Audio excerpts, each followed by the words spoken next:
अध्यात्म विज्ञान कोई धर्म या संप्रदाय नहीं है, ये स्पिरिचुअल साइंस है जो कुदरत के कानून पर आधारित है।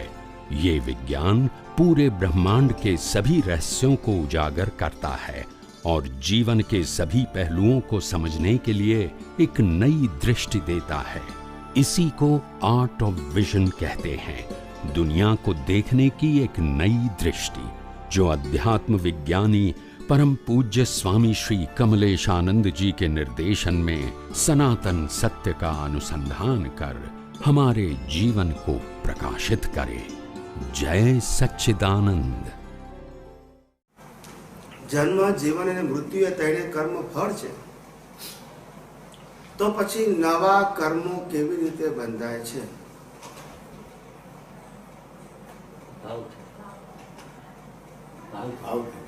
બોલો, આને કહેવાય નવા આવ્યા છે, બધા બહુ સિનિયર છે, બહુ ધર્મના અભ્યાસ કરેલા હશે, સાધુ સંતો સંન્યાસીઓને સાંભળેલા હશે, આટલા વર્ષ થયા છે, નકામા તો નહીં જ ગયા હોય ને? કોક ને કોક સાધુ સંત સંન્યાસી મળેલા હશે, ધાર્મિક પુસ્તકો વાંચ્યા હશે, એના આધારે કંઈક તો જ્ઞાન મળ્યું હશે ને? તો નવા કર્મો કઈ રીતે બંધાય છે?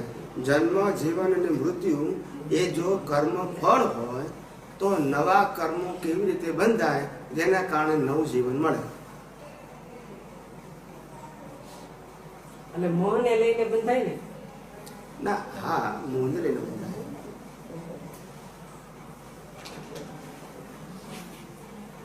મૂળ અજ્ઞાન. મૂળ અજ્ઞાન. અજ્ઞાન તો ખરું, અજ્ઞાન એ ખરું, મોહ એ ખરું.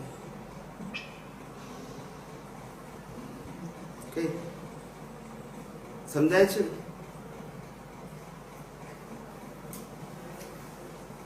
નવા કર્મો કેવી રીતે બંધાય છે?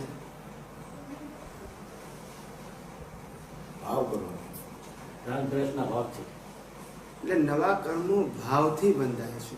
શેનાથી બંધાય છે? જેવો ભાવ તેવો ભાવ.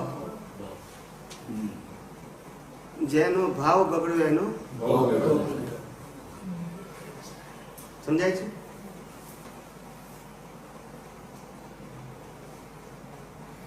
એટલે ભાવથી કર્મ બંધાય છે. આ મન વચન કાયાથી જે કઈ કર્મો ભોગવીએ છે તે વખતે અંદર ભાવ શું થાય છે?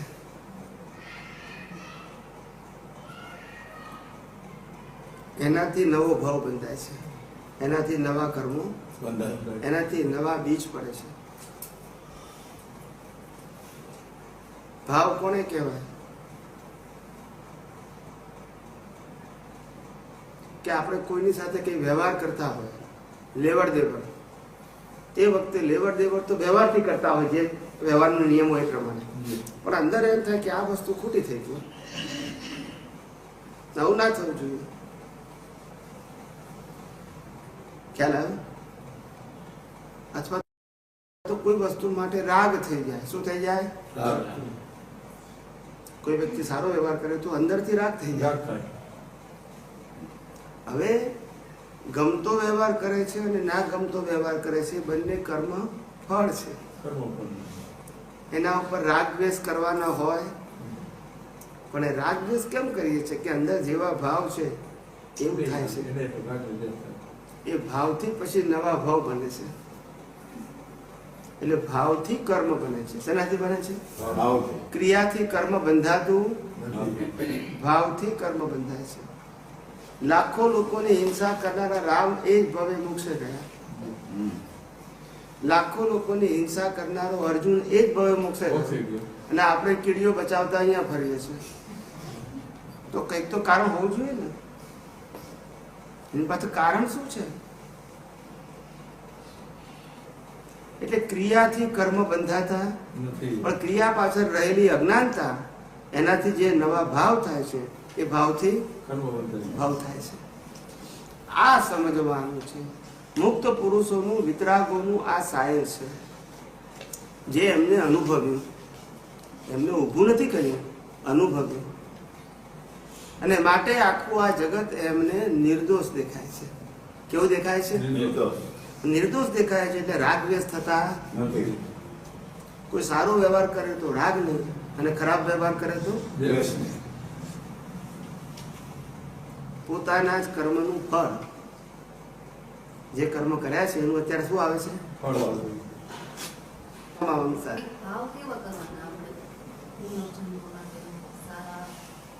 ભાવ સારા જ કરવાના હોય પણ સારા એટલે કેવા એમ પણ આપણે બગડી છે ભાવ એમ આપણે ઈચ્છતા હોય કે આપણે સારા જ ભાવ કરવા છે પણ ક્યારેક સંજોગો એવા થાય તો કઈ નું કઈ થઈ જાય. સમજી ગયો. પણ એટલે હું શું કહેવા માંગુ છું કે ભાવ કેવા કરવા જોઈએ તો એ આપણા ઉપર નક્કી છે કે આપણે ક્યાં આપણે શું મેળવવું છે, આપણે ક્યાં આપણે આ જગતમાંથી મુક્ત થવું છે કે આ જગતમાં સુખ પ્રાપ્ત કરવું છે એ નક્કી કરવું પડે.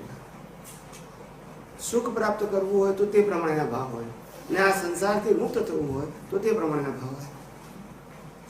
આપણે મોક્ષના માર્ગે આગળ વધવાનું છે તો મોક્ષના ભાવ ક્યાં કરીએ? મોક્ષે આ સંસારથી મુક્ત થવું હોય તો એક જ ભાવની જરૂર છે.